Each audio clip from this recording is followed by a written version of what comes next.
आज हम लोग बात करने वाले हैं आपकी एज की, आपकी लाइफ लाइन के एज की, कि आप कैसे मेजर करेंगे कि आपकी लाइफ लाइन की एज कितनी है और कौन सी एज में क्या होने वाला है, वो अनुमान आप इससे लगा सकते हैं। सबसे पहले स्टार्टिंग से देखते हैं। आप इसको मान लीजिए 10 साल, ठीक है। ये हो गई 10 साल। ये आपकी समझ लीजिए अप्रॉक्स 20, 30, 40, 50, 60, 70 और यहाँ पे 80 और उसके आगे चली जाती है तो 85, 90, 95। इसका एक और तरीका है आपका एज नापने का, ठीक है।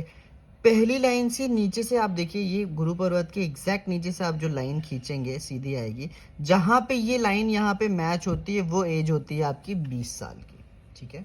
दूसरा, आपका शनि का जो पर्वत है उससे आप एकदम सेंटर से सीधा लाइन लेके जाएंगे और ये जहां पे भी टच हो जाएगी वो आपका 40 से 45 के बीच के अप्रॉक्स का एज माना जाता है। इसमें एक और तरीका है आपको सेंटर एज नापने का। आप यहां से इस अंगूठे की इस कॉर्नर से एक लाइन खींच के लाइए एग्जैक्टली, और ये आपकी लाइन यहाँ पे ही मैच होगी। अगर ये दोनों यहाँ पे मैच होके कुछ यहीं पे एग्जैक्ट आ रही है तो ये एज जो है ये आपकी 40-45 के सेंटर में होगी। अब सपोज यहाँ से कोई रेखा निकल जाती है या फिर यहाँ पे कट जाती है तो यानी कि आपको हेल्थ में कुछ प्रॉब्लम आएगी 40 में या 40 के बाद। उसके पहले आती है तो 40 के पहले आपको हेल्थ की प्रॉब्लम हो सकती है। यहाँ से कोई ट्राइंगल निकल के जाता है और यहाँ पे आपका मेन ट्राइंगल बनता है, ठीक है, कंप्लीट, तो आप 40 में कम से कम करोड़पति बनेंगे। वो ट्राइंगल 40 की एज में कंप्लीट होगा।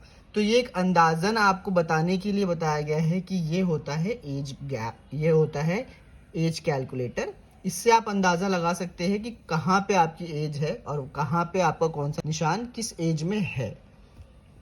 Thank you.